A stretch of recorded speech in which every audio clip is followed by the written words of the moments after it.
Imagine you're on your last leg of your journey to the beach. The blue sky is cloudless and the car see is fighting against the sticky, humid air. And the beautiful beach is finally within view, except it's not beautiful. In fact, it's quite horrific. As you approach, the smell of hundreds of dead fish fills your nose, and their bodies are scattered across the sand. A dolphin is beached on the shore, and a few turtles are pushed to and fro in the rusty waves. What I just described is, in most cases, a natural event. It's called red tide. Red tide is an annual event that is a permanent part of the ecosystem. And while it is natural, it can lead to harmful effects and severe problems in the environment.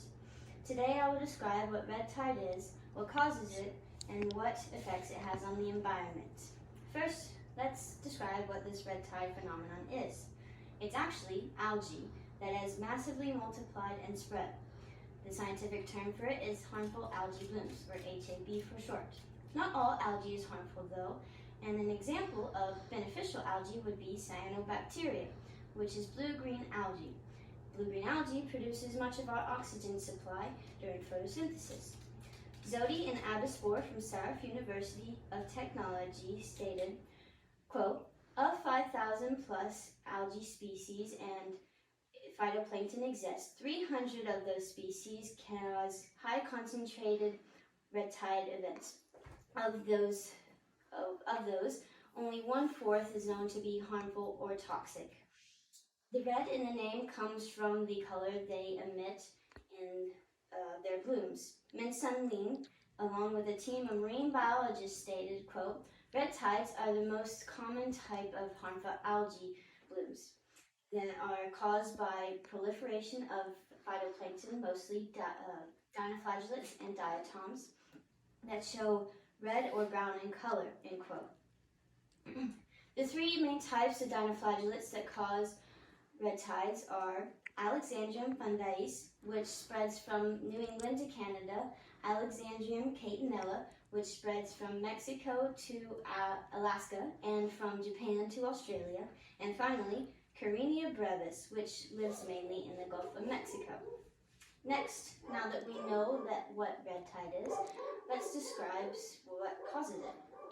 Red tide is annual, but recent years have seen increased frequencies of them. They live in warm temperature waters and low salt concentration. Increased nutrients has increased their ability to quickly multiply and spread, and they are noted to occur after storms or when wind patterns or currents are altered.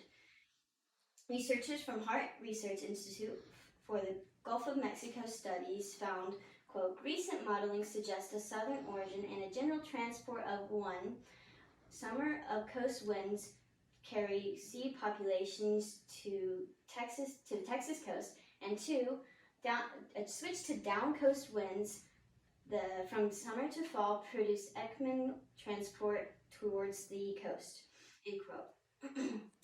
Human involvement has also increased the frequency of red tides. One huge factor of this involvement would be eutrophication. When farmers use nitrogen or phosphorus-based fertilizer, eventually it reaches the ocean through runoff in the waterways. When this happens, algae blooms are massively increased because they use these to survive and grow, and increase levels of nitrogen and phosphorus, therefore increase their stability and populations. Another indirect factor caused by humans is climate change. They live in warm waters, and the higher carbon dioxide levels in the ecosystem is beneficial to them as they are photosynthesizers. Finally, we will discuss what effects red tide has on the environment. Harmful algae blooms produce neurotoxins. Neurotoxins interfere with normal nerve and muscle activity. This is a defense mechanism for the dinoflagellates, and in smaller doses, it discourages small organisms from consuming the algae. In larger quantities and longer doses, though, it can infect marine life and, in severe cases, kill them.